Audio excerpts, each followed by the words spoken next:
নবীর উম্মতেরা ছোট্ট একটা ঘটনা বলতেছি, ভালো করে শ্রবণ করেন। রহমতের নবী আমার একদিন তাবুকের যুদ্ধের সময় যখন চলে আসছে, নবী সাহাবা কেরামদেরকে বললেন, আরে আমার সাহাবা কেরাম, আমরা যুদ্ধের ময়দানে অংশগ্রহণ করব, দান সদকা কোনো সম্পদ দান করো। উমর দান করলেন, উসমান দান করলেন, হযরত আলীও দান করলেন, আবু বকর তার সম্পদ নিয়ে হাজির করলেন। আল্লাহর নবী বললেন, আরে উমর, কে পরিমাণ সম্পদ দান করেছ? উমর বলেন, আমার সম্পদ অর্ধেক আমি দান করে দিলাম। নবী আবু বকরকে বললেন, আরে আমার আবু বকর, কি পরিমাণ সম্পদ দান করেছ? আবু বকর ডাক দিয়ে বললেন, পয়গম্বর, আমার ঘরের মধ্যে যা ছিল সব আমি দান করে দিলাম। নবী বললেন, আবু বকর, তোমার ঘরের মধ্যে কিছু নাই। আবু বকর ডাক দিয়ে বললেন, পয়গম্বর, আমার আল্লাহ আপনি ছাড়া আমার আপন কেউ নাই, আমার ঘরের মধ্যে যা ছিল সব আমি দান করে দিলাম। এরে নবীর উম্মতেরা নবী আশ্চর্য হয়ে গেলেন। হঠাৎ করে জিবরাইল আমিন এসে হাজির হয়ে গেলেন। জিবরাইল আমিন বলেন, ও পয়গম্বর, আপনার সাহাবী আবু বকরকে আল্লাহ সালাম দিয়েছেন আর জানতে চেয়েছেন এই অবস্থা তার মনের হালতটা কি। আল্লাহ জানার পরও কেন বললেন? আল্লাহ তার নবীকে বুঝাইলেন আল্লাহ আবু বকরকে কত মহব্বত করেন। আল্লাহর নবী বললেন, হে আবু বকর, আল্লাহ তোমাকে সালাম দিয়েছেন আর জানতে চেয়েছেন এই অবস্থা তোমার মনের হালতটা কি। আবু বকর জবাব না দিয়ে কান্না শুরু করলেন। নবী আবু বকরকে বললেন, হে আমার আবু বকর, জবাব দিবা কেন, তুমি কান্না করতেছ? আবু বকর কান্না করে করে বলে, পয়গম্বর, আমি আবু বকর ছিলাম জাহান্নামের আসামি। আমি আবু বকর কে কে চিন্তা, কিন্তু আপনার সুহবত আসার কারণে আল্লাহ আমাকে এত সম্মান দান করেছেন, যার বদৌলতে আমি আবু বকরকে আল্লাহ সালাম পাঠাইয়াছেন। जिंदगी में बंदगी तो करना है, जिंदगी में बंदगी शर्मिंदा है, जिंदगी में बंदगी शर्मिंदा है। আলোচনা চলবে চলবে, সত্যি থাকবেন তো? আয়াতে হাত কচ্ছু না কচ্ছু করিদ না কার, जैसे हो रोशन मेरे कल्ब रूह, वरना कोई चारा तो जहाँ मैं नहीं, वरना कोई चारा तो जहाँ मैं नहीं, जिंदगी में बंदगी तो करना है, जिंदगी में बंदगी शर्मिंदा है, जिंदगी में बंदगी शर्मिंदा है। दुनिया में हो दुनिया का तलबगार ना हो, बाजार से गुजर हो खरीदार ना हो, ए दुनिया के मिसल कागज़ फूल है, ए दुनिया के मिसल कागज़ फूल है, जिंदगी में बंदगी तो करना है, जिंदगी में बंदगी शर्मिंदा है, जिंदगी में बंदगी জিন্দগি শর্মিন্দা হ্যায়। এরে নবীর উম্মতে দল সাহাবায়ে কেরাম সুদান সৎকার মাধ্যমে নবীর মহব্বত দেখাইছে তা নয়, সাহাবায়ে কেরাম তার নিজের জীবনের চাইতে নবীকে মহব্বত করেছেন। এরা নবীর উম্মতে দল সূত্র একটা ঘটনা বলতেছি, ভালো করে শ্রবণ করেন, চোখ দেওয়ার জন্য পানি আসে, একটু চিন্তা ফিকির করবেন। এরা নবীর উম্মতে দল রহমতের নবী আমার একদিন কঠিন শীতের মধ্যে হুজরা শরীফ থেকে বের হয়েছেন। হঠাৎ করে দেখতেছেন আল্লাহ নবী একজন সাহাবী নবীজির কামরার সামনে দাঁড়াইয়া শীতের মধ্যে ধর ধর করে কাঁপতেছে। নবী বললেন, কে রে তুমি, এত শীতের মধ্যে তুমি দাঁড়িয়ে আছো কেন? ওই সাহাবী ডাক দিয়ে বললেন, পয়গম্বর, ও গো রহমতের নবী আমার, ইসলাম গ্রহণ করার পূর্বে আমার নামটা ছিল আব্দুল উজ্জা। ও পয়গম্বর, ইসলাম গ্রহণ করার পর আমার নামটা রেখে দিয়েছিলেন আব্দুল্লাহ, আমি হলাম সেই আব্দুল্লাহ। নবী বললেন, আমার আব্দুল্লাহ বাপ চাচত ধনী, সকালবেলা একটা কাপড় পরিধান করে, বিকালে আরেকটা কাপড় পরিধান করে, কিন্তু এখন তো দেখা যাচ্ছে আমার আব্দুল্লাহ একটা কাপড় নাই, শুধু একটা কাপড়ের টুকরা দিয়া লজ্জাস্থান তাড়াইকা আমার সামনে দাঁড়িয়ে আছে। তার কারণটা কি? ওই সাহাবী ডাকতে বলেন, ওগো রহমতের নবী আমার, আমি কেন আপনার দরবার আসা যাওয়া করি? আমার চাচা বলেছেন, আব্দুল্লাহ, মুহাম্মদের দরবার ছাড়তে হবে, নতুবা আমার দরবার ছাড়তে হবে। আমি বললাম, চাচা যান, আমি সব ছাড়তে পারি, কিন্তু মায়ার নবী দরবার ছাড়তে পারবো না। ও পয়গম্বর, এই কথা বলার পর আমার আম্মা এই কথা বলার পর আমার চাচা বলেছেন, আব্দুল্লাহ, যেহেতু মুহাম্মদের দরবার থাকতে পারবো না, তাহলে কাপড়গুলো দিয়ে যাও। উদ্দেশ্য হলো আমি উলঙ্গ হলে লজ্জায় কোন থেকে বের হতে পারবো না। আমার মাকে বললাম, মা, আমাকে একটা কাপড়ের টুকরা দেন।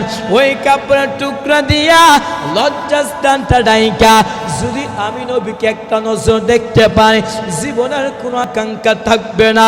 ও পয়গম্বর, এই কথা বলার পর আমার আম্মা আমাকে একটা কাপড়ের টুকরা দিল। ওই কাপড়ের টুকরা দিয়া লজ্জাস্থানটা ডাইকা আপনার সামনে দাঁড়িয়ে আছে, আপনাকে একটা নজর দেখার জন্য। রহমতের নবী আমার ওই সাহাবীর কথা শোনার পর নবীজির চোখ দিয়ে টপ টপ করে পানি পড়া আরম্ভ হয়ে গেল। নবী বললেন, হে আব্দুল্লাহ, আয় বল, তোর মনে কোনো আকাঙ্ক্ষা আসেনি? আব্দুল্লাহ চোখে পানি ফেলে কান্না করার বলে, পয়গম্বর, ও রহমতের নবী আমার এমন কোনো আকাঙ্ক্ষা নাই। ও পয়গম্বর, আপনি আমার জন্য দোয়া করেন, আল্লাহ যেন আমাকে শাহাদাতে মৃত্যু দান করে।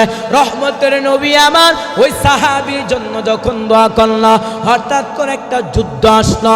আব্দুল্লাহ রাস্তার মধ্যে দুনিয়া ছেড়ে বিদায় নিয়ে চলে গেলেন। নবী বললেন, হে আমার সাহাবা কেরাম, আমার আব্দুল্লাহকে তোমরা সুন্দর করে গোসল করাও, আমি নিজে রাসূল আব্দুল্লাহ জানাজাটা বানাইব। রহমতের নবী আমার সাহাবায়ে কেরাম আব্দুল্লাহকে সুন্দর গোসল করানোর পর রহমতের নবী আমার আব্দুল্লাহ সুন্দর করে জানাজা শেষ করার পর সাহাবায়ে কেরাম আব্দুল্লাহ লাশটা নিয়ে যখন কবরের কাছে উপস্থিত হয়ে গেলেন, রহমতের নবী আমার বললেন, হে আমার সাহাবায়ে কেরাম, কেউ তোমরা কবরের মধ্যে প্রবেশ করবা না, আমি নিজে রাসূল কবরের মধ্যে প্রবেশ করব। রহমতের নবী আমার কবরের মধ্যে প্রবেশ করার পর সাহাবায়ে কেরামদেরকে বললেন, হে আমার সাহাবায়ে কেরাম, আমার আব্দুল্লাহর লাশটা আমার হাতে দাও। নবীর হাতে আব্দুল্লাহ লাশটা দেওয়ার পর রহমতের নবী আমার লাশটা আকাশে দিকে উঁচু কইরা বলতেছেন, ও মালিক, আমিও আব্দুল্লাহ সন্তুষ্ট হইলাম, তুমিও তার উপর সন্তুষ্ট হয়ে যাও। আরো জোরে বলেন, মরণের চিঠি যখন আসবে আমার, কালেমার তালকিন দিও বারে বার, প্রাণ ভরে দেখিব চেহারা তোমায়, দেখে নাও রওজা তোমায়। আল্লাহু আকবার, এই একসাথে আল্লাহু আকবার। আরো জোরে বলেন রাসূলুল্লাহ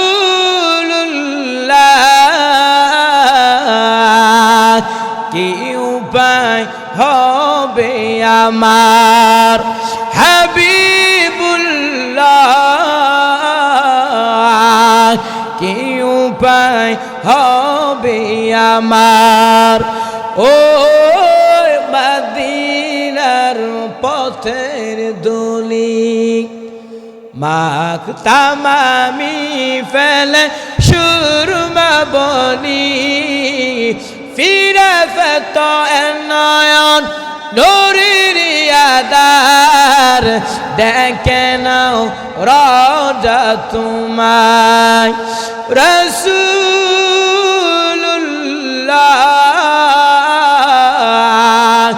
কি উপায় হবে আমার হাবিবুল্লাহ কি উপায় হবে আমার এরা নবীর উম্মতের দল অল্প কিছুক্ষণের ভিতরে আলোচনা শেষ করব আল্লাহ তাআলা বলেন ইয়া আইয়ুহাল্লাযিনা আমানু হে ঈমানদারগণ হাল আদুল্লুকুম আলা তিজারা আমি আল্লাহ কি তোমাদেরকে এমন একটা ব্যবসার প্রতি ইশারা করব যেই ব্যবসার মাধ্যমে তোমরা আমার আযাব থেকে মুক্তি পাইবা তো ব্যবসাটা কি তুমিনুনা বিল্লাহি ওয়া রাসূলি এক নাম্বার আল্লাহকে বিশ্বাস করবা দুই নাম্বার তার রাসূলকে বিশ্বাস করবা কিভাবে বিশ্বাস করবা যেইভাবে সাহাবায়ে কেরাম বিশ্বাস করেছেন কিভাবে সাহাবায়ে কেরাম বিশ্বাস করেছেন সাহাবায়ে কেরাম দান সৎকারের মাধ্যমে নবীর মহব্বত দেখাইছে সাহাবায়ে কেরাম নিজের জীবনে চাইতে নবীকে মহব্বতের মাধ্যমে বিশ্বাস দেখাইছেন এর নবীর উম্মতের দল আমি আপনি যদি দান সৎকারের মাধ্যমে আমি আপনি যদি নবীকে বিশ্বাস করার মাধ্যমে আমি আপনি যদি নবীর মহব্বতের জন্য নিজের জীবনটা বিলীন করে দেওয়ার মাধ্যমে আমি আপনি যদি বিশ্বাস দেখাতে পারি আল্লাহ জাহান্নাম থেকে মুক্তি দিবে কিনা ভাই আরো জোরে বলেন আরো জোরে বলেন এরা নবীর উম্মতের দল আল্লাহ জাহান্নাম থেকে মুক্তি দিবে হাসরের মাঠটা কেমন একটা পরিস্থিতি হবে জাহান্নাম থেকে আল্লাহ মুক্তি দিবে এবার আসেন হাসরের মাঠটা কেমন একটা পরিস্থিতি হবে বর্তমানে একটা সূর্য 30 কোটি 9 লক্ষ মাইল উপরে সূর্য কিন্তু এখন সূর্য নাই হাসরের ময়দানে আল্লাহ সূর্যকে বলবে সূর্য তোর যত তাপ আছে তুই জমিনের মধ্যে ছাড়িয়া দে সূর্যের তাপে জমিনটা হয়ে যাবে তামা গুনাহগারে মগজ বাতের মারের মতো ঠাস ঠাস করে ফেটে যাবে পেটে নারী বুড়ি পায়খানা রাস্তা দিয়ে বের হয়ে পড়ে যাবে ও পুরি জাহান্নাম কঠিন হুঙ্কার মারে আল্লাহ ফেরেশতাদেরকে বলবি এরা ফেরেশতারা তোমরা জাহান্নামকে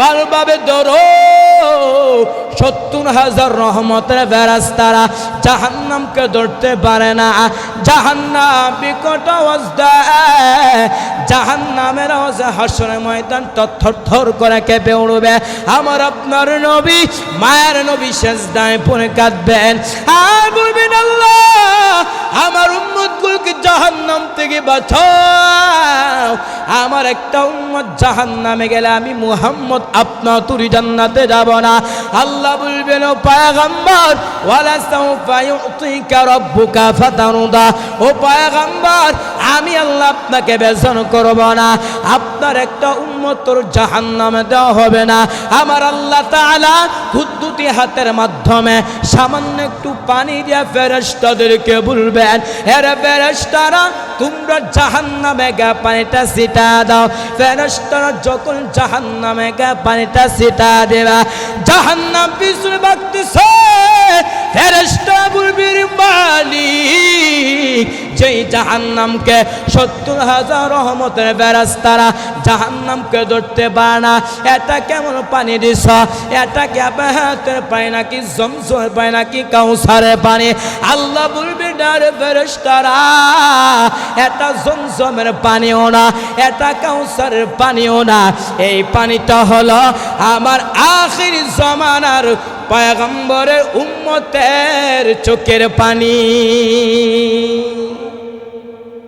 এরা নবীর উম্মতের দল চোখের পানি ফালা কান্না করতে পারলে আল্লাহ জাহান্নাম থেকে মুক্তি দিবে শুধু তাই না, এবার আল্লাহ তাআলা বলেন ইয়া আইয়ুহাল্লাযিনা আমানু, হে ঈমানদারগণ, হাল আদুল্লুকুম আলা তিজারা, আমি আল্লাহ তোমাদেরকে এমন একটা ব্যবসার প্রতি ইশারা করব যেই ব্যবসার মাধ্যমে তোমরা আমার আযাব থেকে মুক্তি পাইবা।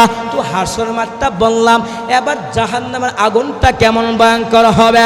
মুসনাদুল ইমামে আযম আবু হানিফা রাহমাতুল্লাহি আলাইহি একটা হাদিস এনেছেন, জাহান্নামের মধ্যে দুইটা বান্দা জাহান্নামের মধ্যে জ্বলতেছেন, আর বলতেছি ইয়া হান্নান, আর বলতেছি ইয়া মান্নান। এই দৃশ্য দেখার পর জিবরাইল আমিন আল্লাহর আরশ আজিমের সামনে সিজদায় পড়ে যাবেন। আমার মালিক কি বলবি, ও মালিক, জাহান্নামের মধ্যে আপনার দুইটা বান্দা জাহান্নামের মধ্যে জ্বলতেছেন, ও আল্লাহ যদি ওয়াদা দেন ওই দুইটা বান্দাকে আপনার সামনে হাজির করব। আল্লাহ বলবে জিবরাইল যাও জাহান্নামের মধ্য থেকে ইয়া হান্নান আর ইয়া মান্নান বললে ওয়ালা লোকগুলোকে আমার সামনে হাজির করো। জিবরাইল আমিন জাহান্নামের মালিক ফেরেশতাকে যখন বলবে, মালিক ফেরেশতা জাহান্নামে প্রত্যেকটা আনাচে কানাচে খুঁজতে থাকবে, কিন্তু এই দুইটা বান্দা বডিগুলো খুঁজে পাবে না। মালিক ফেরেশতা জিবরাইল আমিনকে বলবেন, এরে জিবরাইল আমিন, জাহান্নামের মধ্যে তো ওই দুইটা বান্দাগুলো তো খুঁজে পাইতেছি না। জিবরাইল আমিন আবার আল্লাহর আরশ আজিমের সামনে সিজদায় পড়ে যাবেন। আমার মালিক কি বলবি, ও মালিক, জাহান্নামের মধ্যে তো ওই দুইটা বান্দাগুলো তো খুঁজে পাইতেছি না। আল্লাহ বলবে জিবরাইল, ওই সময় আমার অনুমতি ছাড়া গিয়েছ, যাও যাও জাহান্নামের অমুক স্থানের মধ্যে গিয়ে দেখবা ওই দুইটা বান্দা জাহান্নামের মধ্যে জ্বলতে জ্বলতে একদম আগুনে আঙ্গার হয়ে গেছে। মালিক ফেরেশতা জিবরাইল আমিন যখন মালিক ফেরেশতাকে বলবে, মালিক ফেরেশতা জাহান্নামের অমুক স্থানের মধ্যে গিয়ে দেখবে ওই দুইটা বান্দা জাহান্নামের মধ্যে জ্বলতে জ্বলতে একদম আগুনে আঙ্গার হয়ে গেছে। মালিক ফেরেশতা ওই দুইটা আঙ্গার জিবরাইল আমিনের কাছে যখন নিয়ে আসবেন, জিবরাইল আমিন ওই দুইটা আঙ্গার আল্লাহর আরশ আজিমের সামনে যখন পেশ করা হবে, ওই দুইটা বান্দা বলবি, ও মালিক, আপনার জাহান্নাম এত ভয়ঙ্কর, ও আল্লাহ আপনি আমাদেরকে একটু জান্নাতের নিয়ামতটা দান করেন। আল্লাহ বলবি, বান্দা আমি আল্লাহ এত সুন্দর জমিন দিলাম, আমি আল্লাহ এত সুন্দর আসমান দিলাম, আমি আল্লাহ এত সুন্দর খাবার দিলাম, এত সুন্দর নিয়ামত পাইয়া, এত সুন্দর জমিন পাইয়া, এত সুন্দর আসমান পাইয়া, এত সুন্দর খাবার পাইয়া আমার ইবাদত করতে পারো নাই। আবার তোমরা ধারণা করছো আমি আল্লাহ তোমাদেরকে অনর্থক বানাইলাম, এমনকি তোমরা বিশ্বাস করেছো আমি আল্লাহর কাছে আসবা না। আল্লাহ বল, আফা হাসিবতুম আন্নামা খালাকনাকুম আবাসা ওয়া আন্নাকুম ইলাইনা লা তুরজাউন কতল জিন্না ওয়াল ইনসি বিখার জুজ ইবাদত নিস্তে মাকসুদ আজ্জাহা। আল্লাহ তাআলা বলবেন, হে দুইটা মানুষ আমি আল্লাহ তোদেরকে বানাইলাম আমার ইবাদত করার জন্য, আজকে তোমরা আমার ইবাদত করো নাই, আজকে তোমাদের কি জান্নাত হবে না। ওই দুইটা বান্দা বলবি, ও মালিক, আপনার একটা নাম ছিল হান্নান, আপনার আরেকটা নাম ছিল মান্নান, ও আল্লাহ এই নামগুলো সিন আপনি আমাদেরকে একটু জান্নাতের নিয়ামতটা দান করেন। রহমতের নবী আমার বলেন, ওই দুইটা বান্দাকে আল্লাহ 1000 বছর জাহান্নামের মধ্যে জ্বালানোর পরে আল্লাহ সিফতি নামের উসিলায় ওই দুইটা বান্দাকে আল্লাহ জান্নাতের নিয়ামতটা দান করবেন।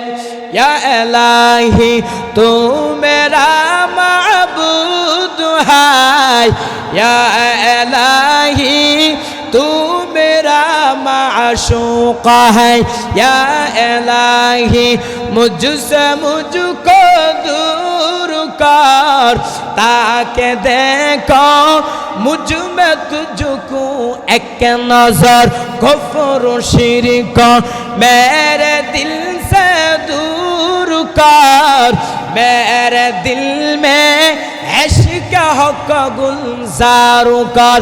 এরে নবীর উম্মতে দল, আল্লাহ তাআলা বলেন ইয়া আইয়ুহাল্লাযিনা আমানু, হে ঈমানদারগণ, হাল আদুল্লুকুম আলা তিজারা, আমি আল্লাহ কি তোমাদের কেমন একটা ব্যবসার প্রতি ইশারা করব যেই ব্যবসার মাধ্যমে তোমরা আমার আযাব থেকে মুক্তি পাইবা। ব্যবসাগুলো কি? তুমিনুনা বিল্লাহি ওয়া রাসূলি, এক নাম্বার আল্লাহকে বিশ্বাস করবা, দুই নাম্বার তার রাসূলকে বিশ্বাস করবা।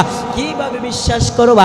যেইভাবে সাহাবায়ে কেরাম বিশ্বাস করেছেন, সাহাবায়ে কেরামের মতো আমার আপনার বিশ্বাস লাগবে কিনা? কথা বলেন। এরা নবীর উম্মতে দল, সাহাবায়ে কেরামের কথা আমার আপনার মানতে হবে। সূরা বাকারার মধ্যে এসেছে আমিনু কামা আমানান নাস, তোমরা ঈমান আনো কাদের মতো? অর্থাৎ তাফসিরে জালালের মধ্যে তাফসির হয়েছে সাহাবায়ে কেরামের মতো।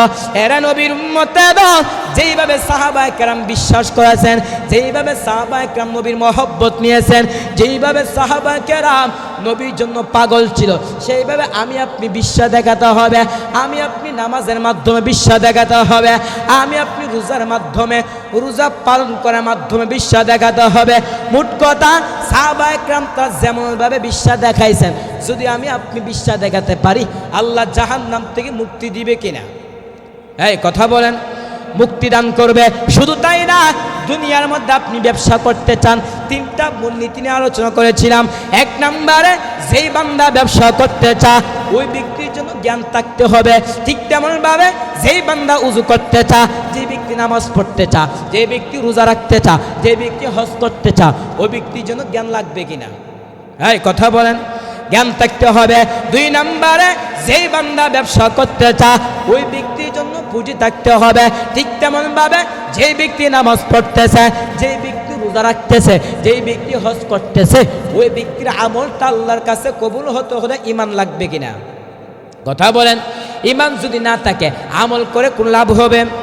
আল্লাহ বলেন ওয়াল্লাযিনা কাফারু আমালুহুম কাসারাবিন বিকিআতিন, আল্লাহ বলেন যারা কাফের তাদের আমলনামা মরীচিকার মতো শূন্য হয়ে থাকবে। তিন নম্বরে, যেই বান্দা ব্যবসা করতে চা, ওই ব্যক্তির জন্য পর্যাপ্ত পরিমাণ চেষ্টা থাকতে হবে। ঠিক তেমনভাবে যেই বান্দা আল্লাহকে পাইতে চা, যে ব্যক্তি নবীকে পাইতে চা, আল্লাহকে চেষ্টা লাগবে কিনা? কথা বলেন। কিভাবে চেষ্টা করবা? নামাজের মাধ্যমে, রোজার মাধ্যমে, দান সৎকার মাধ্যমে, পর্দার বিধান মানার মাধ্যমে। কারণ বান্দার কাজ চেষ্টা করা পূরণ করবে আল্লাহ। আসসাউ মিন্নি ওয়াল ইতমামু মিনাল্লাহ, বান্দার কাজ চেষ্টা করা পূরণ করবে আল্লাহ। আল্লাহ বলেন ওয়াল্লাযিনা জাহাদু ফিনা লানাহদিয়ান্নাহুম সুবুলানা, আল্লাহ বলেন যারা আমি আল্লাহকে পাওয়ার উদ্দেশ্যে চেষ্টা করবে, আমি আল্লাহ ওই বান্দার জন্য অনেকগুলো রাস্তা দেখা দিই। সাবিল এক বসন, সুবুল বহু বসন। সাবিল এক রাস্তা, সুবুল বহু রাস্তা। চেষ্টা করবেন, রাস্তা দেখাবে কে? আরো জোরে বল। নামাজের মাধ্যমে, অর্থাৎ ভালো কাজের মাধ্যমে চেষ্টা করতে পারলে আল্লাহ আমাকে আপনাকে রাস্তা দেখায় দিবে। এরে নবীর উম্মতে দল, হাতে গোনা 2-1 মিনিটের ভিতরে আলোচনা শেষ করব।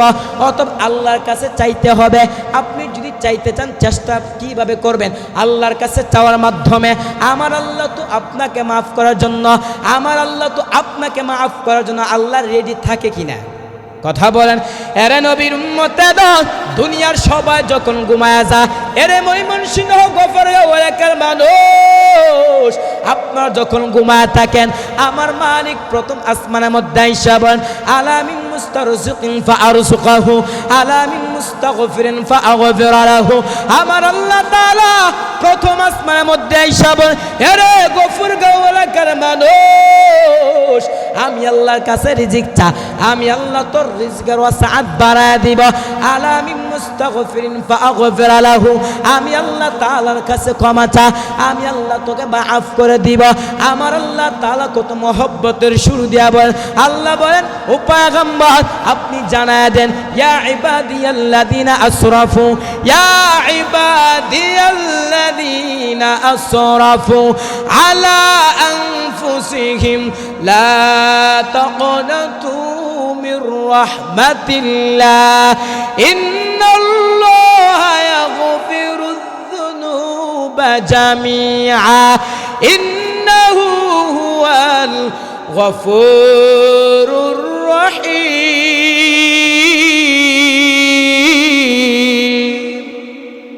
আল্লাহ বলেন ইয়া ইবাদিয়াল্লাযিনা আসরাফু, হে আমার বান্দা যারা সীমা লঙ্ঘন করেছো, লা তাকনাতু মির রাহমাতিল্লাহ, আমি আল্লাহর রহমত থেকে নিরাশ হইবা না। এরে নবীর উম্মতেরা, যদি আমি আপনি আল্লাহর কাছে ক্ষমা চাইতে পারি, আল্লাহ মাফ করবে কিনা? হ্যাঁ, আল্লাহ মাফ করবে। শুধু তাই না, আল্লাহ বলেন উদউনি আস্তাজিব লাকুম, এরে আমার বান্দা তুই আমাকে ডাকবে, আমি তোর ডাকে সাড়া দেওয়ার জন্য রাজি আছি। আল্লাহ তাআলা বলেন ওয়া ইযা সাআলাকা ইবাদি আন্নি ফাইন্নী করিব উজিবু দাওয়াতাদ দাঈ ইযা দাআন ফালইস্তাজিবুনি ওয়াল ইউমিনু বি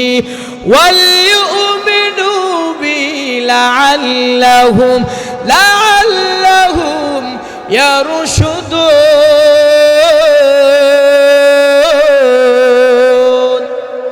আল্লাহ বলেন, আল্লাহ তাআলা বলেন আমি আল্লাহকে ডাক দিতে দেরি হবে, আমি আল্লাহ তোর ডাকে সাড়া দিতে দেরি হবে না।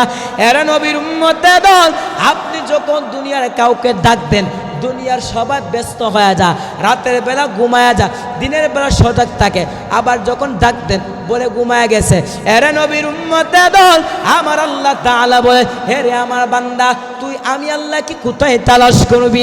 আমি আল্লাহকে বিমানের মধ্যে ডাক দিবি, আমি আল্লাহকে গাড়ির মধ্যে বৈশা ডাক দিবি, আমি আল্লাহকে বিমানের মধ্যে ডাক দিবি, আমি আল্লাহ সবসময় হাজির আছি।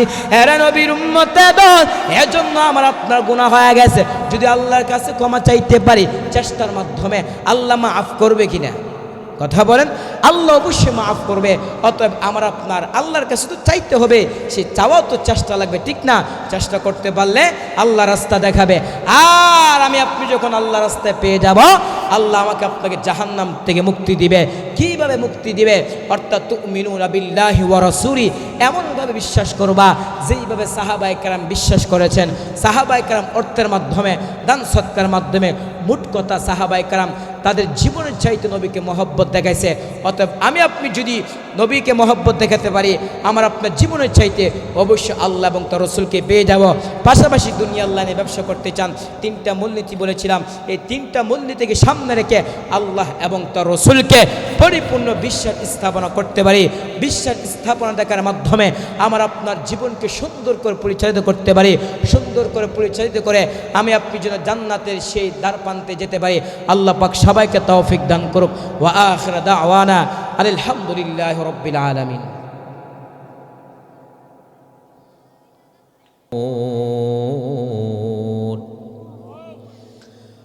وقال رسول الله صلى الله عليه وآله وسلم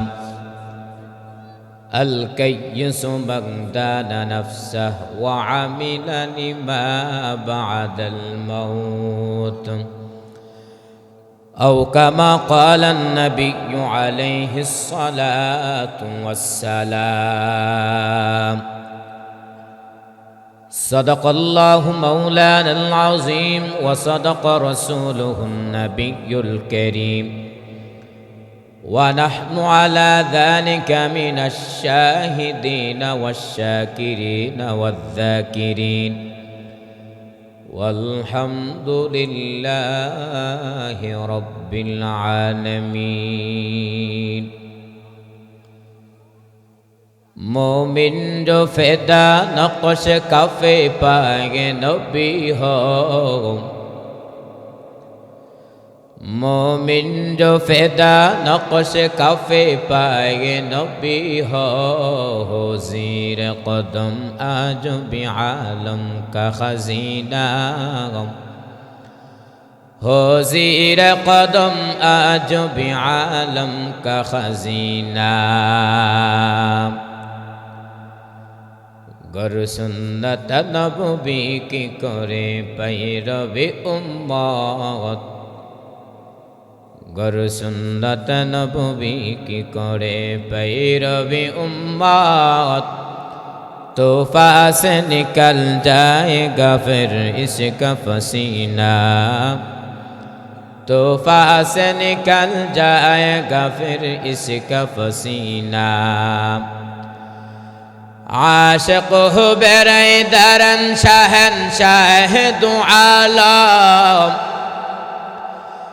عاشق بريدرا شهنشاه دو عالم مشکو سے زیادہ مبارک جس کا پسینہ مشکو سے زیادہ مبارک جس کا پسینہ سبحانك لا علم لنا إلا ما علمتنا إنك أنت العليم الحكيم নামা উত্তরিত ছাত্র ও যুব সমাজের উদ্যোগে তৃতীয় বার্ষিক ওয়াজ ও দোয়ার মাহফিল 19 ডিসেম্বর 2025 রোজ শুক্রবার। মহতী মাহফিলে সম্মানিত সভাপতি মুফাসসির কুরআন হযরত মাওলানা মীর আরিফ রব্বানী সাহেব হাফিজাহুল্লাহ, সহ সভাপতি হিসেবে আছেন হযরত মাওলানা মুফতি শেখ রায়হান কাসিমি হাফিজাহুল্লাহ। উক্ত মাহফিলে বয়ান করেছেন আওলাদ রসুল সাল্লাল্লাহু আলাইহি সাল্লাম নবীজির বংশধর সৈয়দ ইয়াকুব আল ফারুকি আল মাদানী ভারত। উক্ত মাহফিল আরও বয়ান করেছেন প্রধান বক্তা বিশেষ বক্তা সহ। প্রথমে আল্লাহ পাক লাখ কোটি শুকর ও সুজুদ যে আল্লাহ রব্বুল আলামিন বড় মায়া করে আসান করে অনুগ্রহ করে দামি মজলিসে কিছু কথা বলার শোনা তৌফিক দান করেছেন, এজন্য অন্তরস্থল থেকে কালিমাত শুকর আদায় করি আলহামদুলিল্লাহ। পিছনের বাইরে কি বেজার নাকি আমি আসাতে? হ্যাঁ বেজার তো খুশির আওয়াজ দিয়েছে, আরো জোর হওয়ার কথা ছিল। যে আওয়াজ দিছেন, হ্যাঁ নবীজির বংশধর ইয়াকুব আল মাদানী ফারুকি সাহেব বয়ান করে গেছেন, এজন্য আপনারা কি আমি আসাতে বেজার নাকি? আমি তো নবীজির একজন উম্মত, ঠিক না? এজন্য যে আওয়াজ দিচ্ছেন এই আওয়াজে খুশি হওয়ার কথা না। অতএব ইমানের আওয়াজকে উঁচু করে এত সুন্দর করে সারা দেশে যত বয়ান করি, এর মধ্যে হাতে গোনা এত সুন্দর একটা পরিবেশ, আসলে যারা দেখবে তাদেরই মন জুড়াবে, ঠিক না? কথা বলেন। এমন একটা সুন্দর পরিবেশে আল্লাহ আমাকে আপনাকে আসার বসা তৌফিক দান করেছেন। আকাশ এবং জমিনকে মুখরিত করে ইমানের আওয়াজকে উঁচু করে এক আওয়াজে উচ্চ কণ্ঠে কালিমাত শুকর আদায় করি আলহামদুলিল্লাহ। লাখ করে দরুদ সালাম সাইয়্যিদুল মুরসালিন রাহমাতুল লিল আলামিন শফিউল মুজনুবিন খাতামুন নবিয়্যিন জনাব হযরত মুহাম্মদুর রাসূলুল্লাহ সাল্লাল্লাহু আলাইহি সাল্লামের উপর। আমি আপনাদের সম্মুখে পবিত্র কোরআন কারীম থেকে দুইটা আয়াত এবং মহানবী শ্রেষ্ঠ নবী হায়াত নবীর জিন্দা নবীর অসংখ্য অগণিত অমীয় বাণীর কি দুইটা আয়াত এবং একটা হাদিস পাঠ করেছি। এই আয়াত এবং হাদিসকে সামনে রেখে অল্প কিছুক্ষণ সর্বপ্রথম আমাকে তারপর আপনাদেরকে ইখলাসের উদ্দেশ্যে শোনার তৌফিক দান করুন, আমিন। আলোচনা শুরু করার পূর্বে আমার পূর্বে যারা আলোচনা করেছেন এবং যেহেতু আমার পরে কোনো আলোচক আর নেই, বরং যে জায়গার মধ্যে আলোচনা করবে যে সমস্ত আলোচক আছে তাদের কিছু দায়িত্ব আছে। কি আছে? আরো জোরে বলেন। দায়িত্ব আছে। তো কি দায়িত্ব? এক নম্বর দায়িত্ব হলো কোন বক্তা যদি বিষয়ভিত্তিক নিয়ে আসে তাহলে জাতির সামনে ওই বিষয়ভিত্তিক উল্লেখ করা, আর যদি বিষয়ভিত্তিক উল্লেখ না থাকে তাহলে কুতবার মধ্যে যে আয়াত পাঠ করবে ওই আয়াত এবং হাদিসের অর্থ বলে দেওয়া। তাহলে সামনে যারা আছে তাদের জন্য আলোচনা বোঝা সহজ হবে নাকি কঠিন হবে? আরো জোরে বলেন। আমার কুতবার আয়াতের মধ্যে আল্লাহ বলেন, ইয়া আইয়ুহাল্লাযিনা আমানু, হে ঈমানদারগণ, হাল আদুল্লুকুম আলা তিজারা, আমি আল্লাহ কি তোমাদেরকে এমন একটা ব্যবসার প্রতি ইশারা করব, তুনজিকুম মিন আযাবিন আলিম, যেই ব্যবসার মাধ্যমে তোমরা আমার আযাব থেকে মুক্তি পাইবা। আরো জোরে বলেন। তো কি এমন ব্যবসা যেই ব্যবসার মাধ্যমে আমি আপনি আল্লাহর আযাব থেকে মুক্তি পাবো? আলোচনা শোনার ইচ্ছা আছে তো? শেষ পর্যন্ত থাকবেন তো? হ্যাঁ। তো কি ব্যবসা? দুনিয়ার মধ্যে তো আমি আপনি ব্যবসা করি। আপনাদের ময়মনসিংহ গফরগাঁও এলাকার রাতুরি নাম কি উথুরি এলাকার মানুষও তো ব্যবসা করে, ঠিক না? তো ব্যবসা তো আল্লাহ হালাল করছে নাকি হারাম করছে? আরো জোরে বলেন। নবী বলেন আহাল্লাল্লাহুল বাইআ ওয়া হাররামার রিবা, আল্লাহ ব্যবসাকে হালাল করছেন, সুদকে হারাম করছেন। তো কি ব্যবসা এটা? কি এই ব্যবসা নাকি কোন ব্যবসা? আল্লাহ বলেন তুমিনুনা বিল্লাহি ওয়া রাসূলি, এরে ঈমানদারগণ, তো ব্যবসা হলো আল্লাহ এবং তার রাসূলকে পরিপূর্ণভাবে বিশ্বাস স্থাপনা করতে হবে। ওয়া তুজাহিদুনা ফি সাবিলিল্লাহি বিআমওয়ালিকুম ওয়া আনফুসিকুম, এবং তোমরা আল্লাহর রাস্তায় জিহাদ করবা। তো জিহাদ কইভাবে করবা? সরাহাতান আয়াতের মধ্যে দুইভাবে উল্লেখ আছে। কইভাবে? আপনারা কি আমার কথা বুঝেন? কষ্ট হচ্ছে? তো ব্যবসা তো কি? একটা হচ্ছে সম্পদের মাধ্যমে জিহাদ, আর একটা হচ্ছে নিজের জীবনকে রণাঙ্গনে বিলীন করে দেওয়ার মাধ্যমে জিহাদ। যালিকুম খায়রুল লাকুম, ওইগুলোর মধ্যে কল্যাণ রয়েছে, ইন কুনতুম তা'লামুন, যদি তোমরা জানো। এবার হাদিসের মধ্যে নবী বলেন সৌভাগ্যবান ওই ব্যক্তি যে নাকি মৃত্যু হওয়ার পরে কি হবে ওই বিষয় নিয়ে চিন্তা ফিকির করে। আপনারা যদি আমার হাদিসের অর্থ বোঝা থাকেন আমার কথার জবাব দেন। সৌভাগ্যবান কারা? যারা দুনিয়া নিয়ে চিন্তা ফিকির করে। হ্যাঁ না, সৌভাগ্যবান তারাই যারা দুনিয়া থেকে বিদায় হওয়ার উপর কি হবে ওই বিষয় নিয়ে চিন্তা ফিকির করে। এই হচ্ছে দুইটা আয়াত এবং হাদিসের অর্থ। বুঝতে পারছেন? হ্যাঁ, বুঝতে পারছেন? এবার আসেন, যেহেতু হবিগঞ্জ থেকে মহব্বত নিয়ে আসছি, মহব্বত কম না বেশি? আমার কথার জবাব দেন, মহব্বত কম না বেশি? তো মহব্বতের মানুষদেরকে এমন কিছু দিক নিদর্শনা দিব, যেই দিক নিদর্শনা যদি আপনারা দুনিয়ার লাইনে ওই মূলনীতিগুলো যদি আপনারা প্রয়োগ করতে পারেন, আপনার দুনিয়ার জিন্দিগি যেমনভাবে সফল হয়ে যাবে, ঠিক তেমনভাবে ওই মূলনীতিগুলো যদি আপনার আখিরাতের লাইনে হুবহু প্রয়োগ করতে পারেন, আপনার আখিরাতের জিন্দিগি আপনার সফল হয়ে যাবে। কারণ আমি আলোচক একটু ভিন্ন ধরনের আলোচক। সব আলোচক আছে যারা শুধু আখিরাত নিয়ে কথা বলে, আছে না? হ্যাঁ, কথা বলেন। কিন্তু আমি আলোচক একটু ভিন্ন তরিকার আলোচক। আমি আপনাদেরকে শিখাই দিব কিভাবে আপনারা কোটিপতি হতে পারবেন, কিভাবে আপনার দুনিয়ার জিন্দিগি আপনার স্বাবলম্বী হতে পারবেন। যেই মূলনীতিগুলো যদি আপনি চলতে পারেন, আপনার দুনিয়ার জিন্দিগি আপনার যেমনভাবে স্বাবলম্বী হতে পারেন, ঠিক তেমনভাবে ওই মূলনীতিগুলো যদি আপনারা আখিরাতের লাইনে প্রয়োগ করতে পারেন, আপনার আখিরাতের জিন্দিগি আপনার সফল হয়ে যাবে। তো এক নাম্বার কি? এবার আসেন এক নাম্বারে, যে আল্লাহর বান্দা ব্যবসা করতে চা, যে আল্লাহর বান্দা ব্যবসা করতে চা, তার এক নাম্বার দায়িত্ব হচ্ছে ব্যবসা সম্পর্কে তার জ্ঞান থাকতে হবে। কথা বলেন, ঠিক নেই? যদি কোনো ব্যক্তির জ্ঞান না থাকে, ব্যবসার মধ্যে নামে সফলতা আসবে? সোজা কথা। ঠিক তেমনভাবে যেই বান্দা নামাজ পড়তে চা, যে ব্যক্তি উজু করতে চা, ওই ব্যক্তির জন্য জ্ঞান লাগবে না? কথা বলেন। নবী বলতেছেন তলাবুল ইলমি ফারিদাতুন আলা কুল্লি মুসলিম, প্রত্যেক নর পর ইলমের দিন শিক্ষা করা কি ফরজ।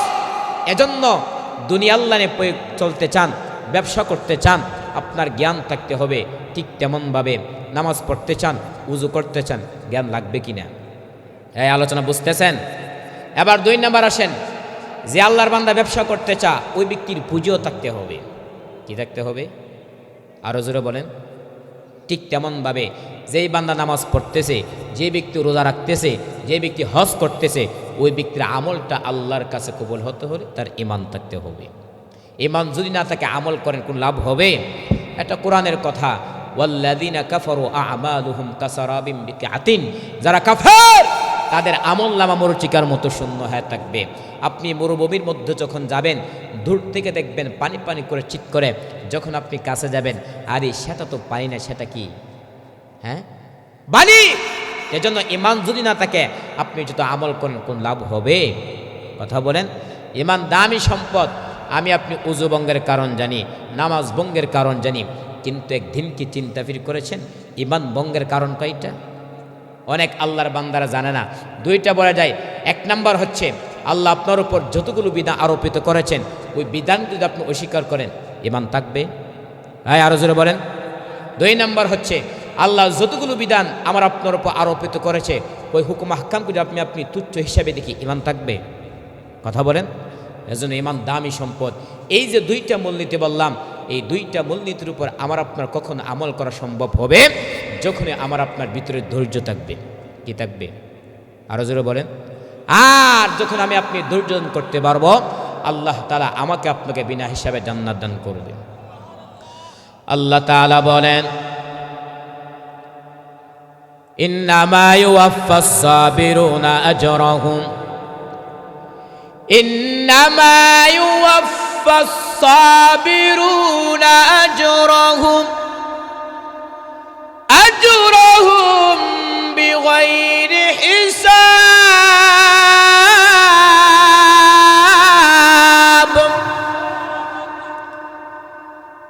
আল্লাহ তাআলা বলেন, যারা ধৈর্য দান করবে আমি আল্লাহ ওই বান্দাদেরকে বিনা হিসাবে জান্নাত দান করব। এরে নবীর উম্মতের দল, ধৈর্যে দৃষ্টান্ত কাম করলেন আল্লাহর পয়গম্বর হযরত ইব্রাহিম আলাইহিস সালাতু ওয়াস সালাম। ঠিক নি? ধৈর্যে দৃষ্টান্ত কাম করলেন আল্লাহর পয়গম্বর হযরত ইসমাঈল আলাইহিস সালাতু ওয়াস সালাম। ধৈর্যে দৃষ্টান্ত কাম করলেন আল্লাহর পয়গম্বর হযরত আইয়ুব আলাইহিস সালাতু ওয়াস সালাম। আইয়ুব নবী টাকা পয়সা অভাব নাই, সন্তান অভাব নাই, শয়তানি কি মাথা গরম, কিন্তু আইয়ুব আলাইহিস সালাম এমন ভাবে একটা সিরিয়াল করলেন যেন একটা সেকেন্ড আমার ঘরে আল্লাহর জিকির ছাড়া যেন না যায়।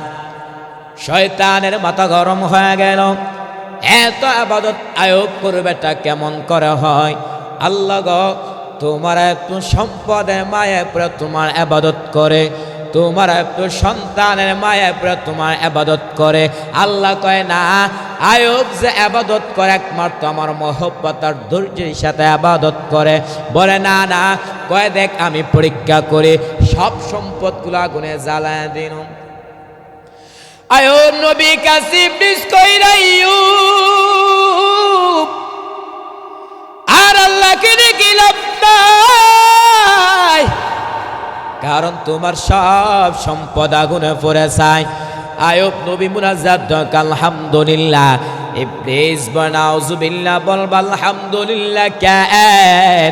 আইয়ুব নবী ডাক দেয়া কয় আলহামদুলিল্লাহ বলার কারণ আল্লাহ পাক রব্বুল আলামিন আমাকে সম্পদ দান করেছেন। এই সম্পদের কারণে ইবাদত করতে মারাত্মক ব্যাঘাত সৃষ্টি হতো। আজকে আমার সম্পদ নাই, ইবাদতের মধ্যে কোনো টেনশন নাই। ইবলিস কয় মানি না। আল্লাহ কয় দেখ আরো পরীক্ষার মধ্যে ফালায় দিতেছি। কুরওয়াতুল ওয়াইজিন নামক কিতাবের মধ্যে উল্লেখ রয়েছে আইয়ুব নবীর শরীরের মধ্যে কিরা পোকা ধরে গেছে। একদিন আইয়ুব তাকা দেখে তার জিহ্বার মধ্যে পোকা। এতদিন আইয়ুব জিহ্বা নাড়া নাড়া আল্লাহর জিকির কতদিন ঠান্ডা হয়ে যেত। আজ নবীর চোখে কোটায় পানি। আল্লাহ কি দেখে বলো তোর মালিক, এতদিন আমি এত সুস্থ ঠিক মতো খাইতে পারি না, কিন্তু তোমার দোয়া জিহ্বা দেয়া যখন তোমার নামের জিকির করে আমার ক্ষুধার তৃষ্ণা মিটে যায়। আজকে আমার জিহ্বার মধ্যে পোকা, আমি কেমন স্মরণ করব রে মালিক। আইয়ুব নবী এইভাবে নিজে নিজে মুহাসাবা করতেছেন, আল্লাহর কাছে ধৈর্যের পাহাড় কায়েম করতেছেন। হঠাৎ করে তাকায় দেয় তার সকল বিবিরা তার সামনে দাঁড়ায় বলেন, আর আমরা আপনার ঘরে থাকবো না, আপনি আমাদেরকে তালাক দিয়া দেন। সবাই চলে যেতেছে, আমরা চলে যাই, আমরা থাকতে চাই না। আইয়ুব নবী বলে যাও যাও, বিদায় না বিবিরা যেতেছে না। নবী কান্না কুদর মালিক, দুনিয়াতে সন্তান যদি মার কাছে বাবার কাছে আশ্রয় নেয়, আবার বাবা যদি সন্তানকে প্রহার করে মায়ের কাছে আশ্রয় নেয়, কিন্তু শেষ পর্যন্ত প্রত্যেকটা মানুষের জীবনের আপন হতার আদর বিবি ছাড়ার কেউ না। ওদের মালিক, আজ আমার বেবিরা আমার কাছ থেকে চলে যেতেছে। আল্লাহ, আমার মনে কোনো কষ্ট নাই, তোমার কাছে অনুরোধ তুমি আমাকে ছেড়ে দিও না রে মালিক। দুনিয়া সব আমাকে ছেড়ে যদি আপনি আমাকে ছেড়ে দিন রে মালিক। আয়ুব নবী এই কথা অন্তর দিয়ে আপনার চোখ ভেবে পানি ফুটাগুলো গালবি পড়তেছেন। হঠাৎ করে তাকায় দেয় তার পায়ে কিনারা একমাত্র বিবি ইউসুফ নবীর কন্যা। আয়ুব নবীর পায়ে কিনারায় বসে বসে কান্না করে। আয়ুব নবী বলে সবাই চলে গেছে, তুমি যাও নাই কেন বিবি? রহমান আমুক বিবি বাজা কান্না করি আর বলি ও পয়গম্বর, আমার বাবা ইউসুফের কন্যা আমি, কিন্তু আমার তেমন কোনো আমল নাই। ওই যে হাসরের মাঠটা কেমন একটা পরিস্থিতি হবে, সূর্যের গরমে সহ্য করা যায় না, তা আমার জমিনের গরমে দাঁড়ানো যায় না। মুসা নবী কাঁদবেন আর বলবেন আল্লাহ আমারে বাঁচাও। ঈসা নবী কাঁদবেন আর বলবেন আল্লাহ আমারে বাঁচাও। ইব্রাহিম নবী কাঁদবেন আর বলবেন আল্লাহ আমারে বাঁচাও। আম্মাদান আয়েশা বলবেন নবী তখন আপনি কি করবেন? আপনি তো দু জাহানের নবী। মায়ার নবী বলবেন ও আয়েশা আমি তখন মাকামে মাহমুদে আমার মালিকের দরবারে সেজদায় পড়ে যাব। আম্মাদান আয়েশা বলবেন নবী তখন কান্নার পরে কি হবে? রহমতের নবী আমার বলবেন হে আয়েশা আমার আল্লাহ আমাকে আদেশ করবেন নবী আপনি আর কাঁদবেন না, আপনার একটা উম্মতর জাহান্নামে দেওয়া হবে না, আপনি তাদেরকে দুনিয়া তাদেরকে জান্নাতের দিকে নিয়ে যান। আম্মাদান আয়েশা বলবেন নবী কোটি কোটি মানুষের মধ্যে আপনার উম্মতগুলো কেমনে বাছাই করবেন? মায়ার নবী বলবেন আয়েশা আমার উম্মত যারা পাঁচ বেলা উযু করিয়া পাঁচ ওয়াক্ত নামাজ পড়েছে ওদের উযুর অঙ্গগুলো কিয়ামতের ময়দানে নূরের আলোতে ঝলমল ঝলমল করতে থাকবে। আমি নবী ওদেরকে দুনিয়া তাদেরকে জান্নাতের দিকে নিয়ে যাব। রহমান আমুক বিবি পাজা কান্না করি আর বলে পয়গম্বর আমার বাবা ইউসুফের কন্যা আমি, কিন্তু আমার তেমন কোনো আমল নাই। ওই দিন যদি আমি রহিমাকে আল্লাহ কাঠ গ্রদার করাবে রহিমা কি আমল এসেছ? আমি বলবো আল্লাহ আমার এমন কোনো আমল নাই, তবে আমি আপনার আদরের পয়গম্বর আয়ুব নবীর স্ত্রী ছিলাম। আল্লাহ হয়তো মায়ার নজর দিয়া তাকাইয়া আমি রহিমাকে আল্লাহ মাফ করে দিতে পারে। এর নবীর উম্মতে দল তারা যেমন ভাবে ধৈর্য ধারণ করেছে, যদি আমি আপনি ধৈর্য ধারণ করতে পারি, এই যে দুইটা মূলনীতি বললাম, এক নম্বরে যেই বান্দা ব্যবসা করতে চায় ওই ব্যক্তির জন্য জ্ঞান থাকা যেমন ভাবে জরুরি, ঠিক তেমন ভাবে যে বান্দা নামাজ পড়তে চায়, যে ব্যক্তি উযু করতে চায় ওই ব্যক্তির জন্য জ্ঞান লাগবে কিনা? হ্যাঁ আরো জোরে বলেন। দুই নম্বরে যে বান্দা ব্যবসা করতে চায় ওই ব্যক্তির জন্য পুঁজি থাকতে হবে, ঠিক তেমন ভাবে যে বান্দা নামাজ পড়তেছে, যে ব্যক্তি রোজা রাখতেছে, যে ব্যক্তি হজ করতেছে ওই ব্যক্তির আমলটা আল্লাহর কাছে কবুল হতে হলে ঈমান লাগবে কিনা? আরো জোরে বলেন। এর নবীর উম্মতে দাও তিন নাম্বার মূলনীতি হলো যে আল্লাহর বান্দা ব্যবসা করতে চায় ওই ব্যক্তির জন্য পর্যাপ্ত পরিমাণ চেষ্টা থাকতে হবে, ঠিক তেমন ভাবে যে বান্দা আল্লাহকে পাইতে চায়, যে ব্যক্তি আমার নবীকে পাইতে চায় ওই ব্যক্তির জন্য চেষ্টা লাগবে কিনা? এই আরো জোরে বলেন। আর যে বান্দা চেষ্টা করবে আমার আল্লাহ আপনার জন্য অনেক রাস্তা দেখা দেবে। আল্লাহ তাআলা বলেন ওয়াল্লাযীনা জাহাদু ফীনা লানাহদিয়ান্নাহুম সুবুলানা ওয়া ইন্নাল্লাহা লামা'আল মুহসিনিন।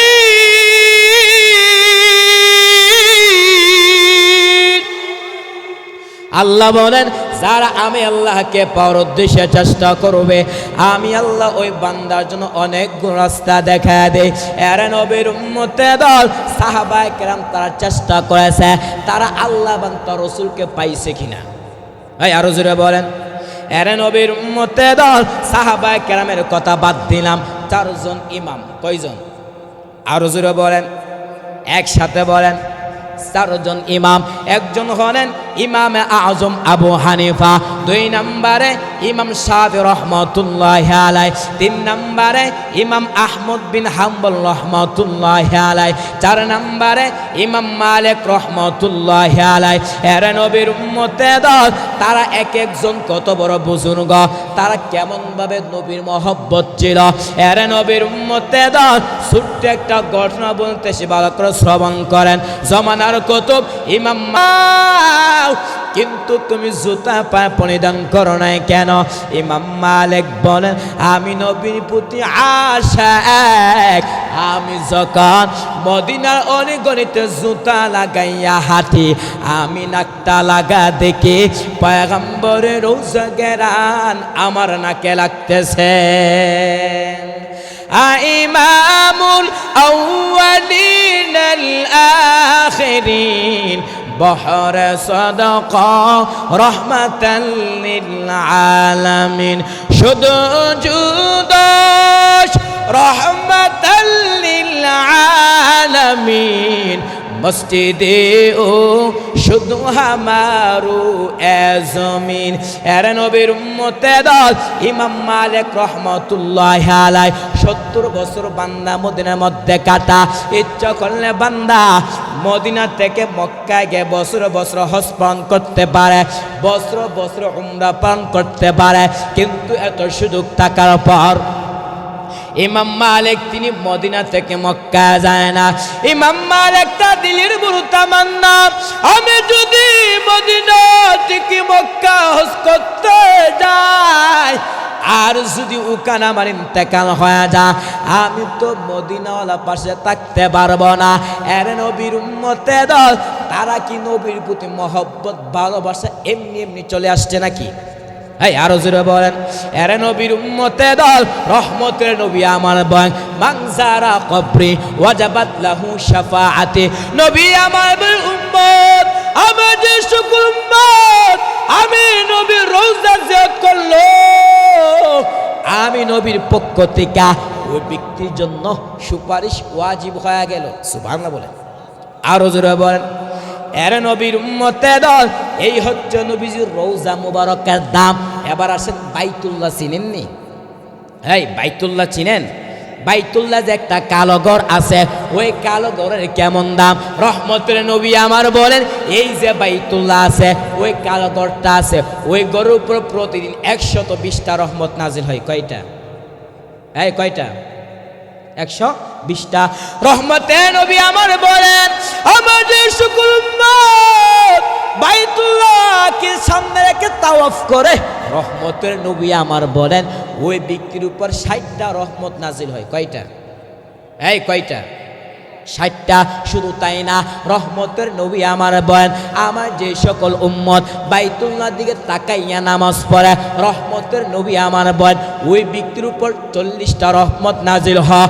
শুধু তাই না, রহমতের নবী আমার বলেন, আমার যে সকল উম্মত আমার আল্লাহর ঘর বাইতুল্লাহকে দেখার পরে শুধু তাকাইয়া থাকে আর বলে, এটা আমার মালিকের ঘর, রহমতের নবী আমার বলেন ওই ব্যক্তির উপর 20টা রহমত নাজিল হয়।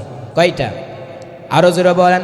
এর নবীর উম্মতে দল ইমাম মালিক রহমাতুল্লাহি আলাইহি মদিনা থেকে মক্কায় যায় না, তার দিলের বড় তামান্না, আমি যদি মদিনা থেকে মক্কা হজ করতে যাই, আর যদি ওখানে আমার ইন্তেকাল হয়ে যায়, আমি তো মদিনাওয়ালা পাশে থাকতে পারবো না। এর নবীর উম্মতে দল একদিন ঘুমের ঘরে ইমাম মালিকের সাথে নবীর মুলাকাত হয়ে গেছে। আল্লাহু আকবার বলেন, আরো জোরে বলেন।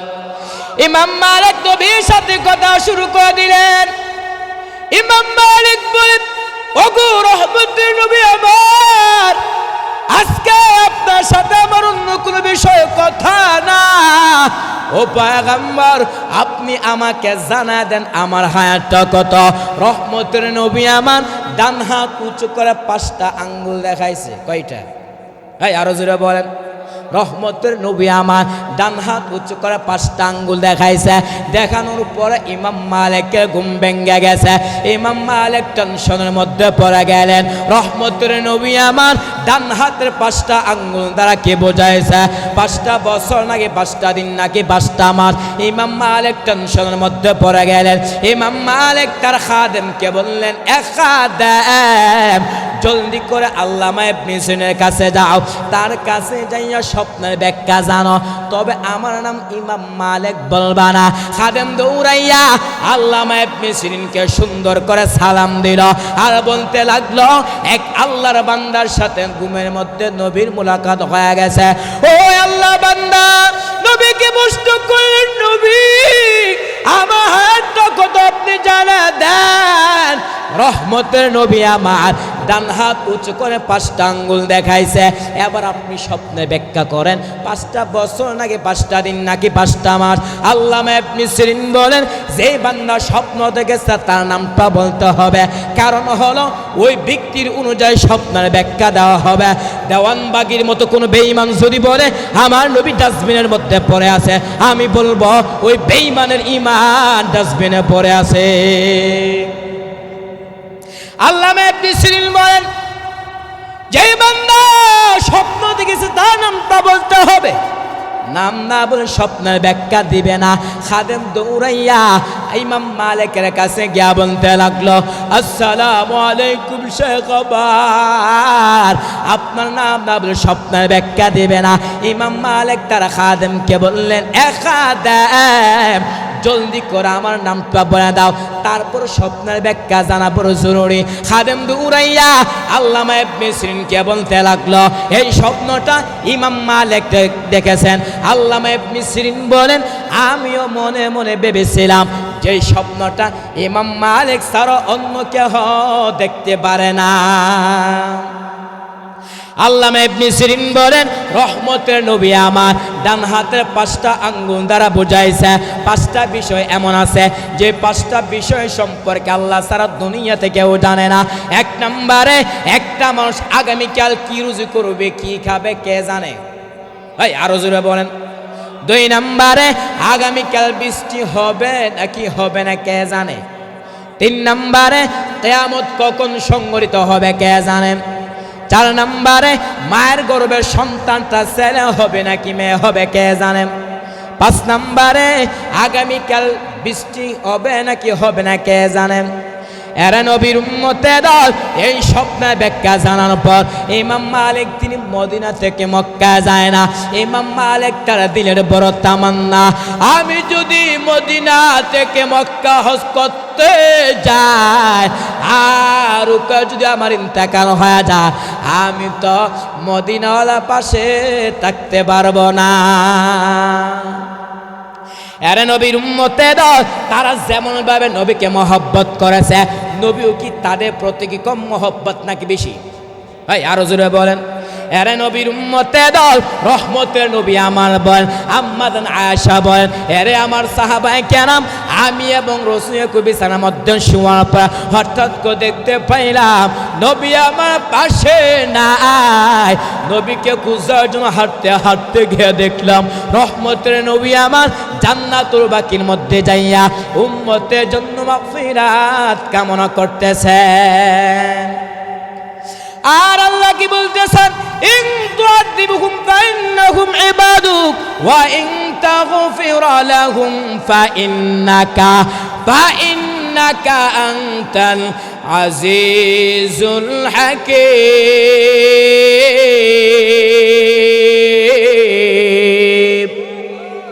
আল্লাহ কাছে বলতেছেন, ও আল্লাহ ইন তুআযিবহুম ফাইন্নাহুম ইবাদুক, ও আল্লাহ যদি আপনি তাদেরকে শাস্তি দেন তারাই তো আপনার বড় বান্দা। ওয়া ইন তাগফির লাহুম, যদি আপনি তাদেরকে ক্ষমা করে দেন আপনি তো হচ্ছে প্রজ্ঞাময় পরাক্রমশালী। এরা নবীর উম্মতের দল, যে রহমতের নবী আমার জান্নাতুল বাকির মধ্যে যাইয়া উম্মতের জন্য মাগফিরাত কামনা করে, ওই নবীর সুপারিশ তারা কি জান্নাতে যাওয়া সম্ভব হবে? আর জোরে বলেন, ওগো নবীর উম্মতেরা হয়ে যদি ইশারা কুরআন হাদিসের চলো যখন যাহা চাই মনে নবী বিনে কে দরাবে ফুলসিরাত মিজানে নবী বিনে কে দরাবে ফুলসিরাত মিজানে এমন এতিম নবী আমার পিতা মাতা নাই যে তাহার তার উপরেও কত মারা তার উপরেও কত মারা মারল তাকে দুশ্মনে নবী বিনে কে দরাবে ফুলসিরাত মিজানে নবী বিনে কে দরাবে ফুলসিরাত মিজানে এর নবীর উম্মতে দল তারা যেমন ভাবে চেষ্টা করেছেন আমি আপনি যদি চেষ্টা করতে পারি চাই ব্যবসা করেন চেষ্টা লাগবে কিনা এই আরো জোরে বলেন ঠিক তেমন ভাবে আমি আপনি যদি আল্লাহকে পাইতে চাই আমি আপনি যদি নবীকে পাইতে চাই আমার আপনার চেষ্টা করতে হবে এর নবীর উম্মতে দল তিনটা মূলনীতি বললাম তিনটা মূলনীতির উপর আলোচনা শেষ করব আল্লাহ বলেন ইয়া আইয়ুহাল্লাযিনা আমানু হে ঈমানদারগণ হাল আদুল্লুকুম আলা তিজারা আমি আল্লাহ তোমাদেরকে এমন একটা ব্যবসার প্রতি ইশারা করব যেই ব্যবসার মাধ্যমে তোমরা আমার আযাব থেকে মুক্তি পাইবা ব্যবসাগুলো কি তো উমিনুনা বিল্লাহি ওয়া রাসূলি এক নাম্বার আল্লাহকে বিশ্বাস করবা দুই নাম্বার তার রাসূলকে বিশ্বাস করবা কিভাবে বিশ্বাস করবা যেইভাবে সাহাবায়ে কেরাম বিশ্বাস করেছেন কিভাবে সাহাবায়ে কেরাম বিশ্বাস করেছেন সাহাবায়ে কেরাম দান সৎকারের মাধ্যমে বিশ্বাস দেখাইছেন সাহাবায়ে কেরাম নিজের জীবনের চাইতে নবীকে মহব্বতের মাধ্যমে বিশ্বাস দেখাইছেন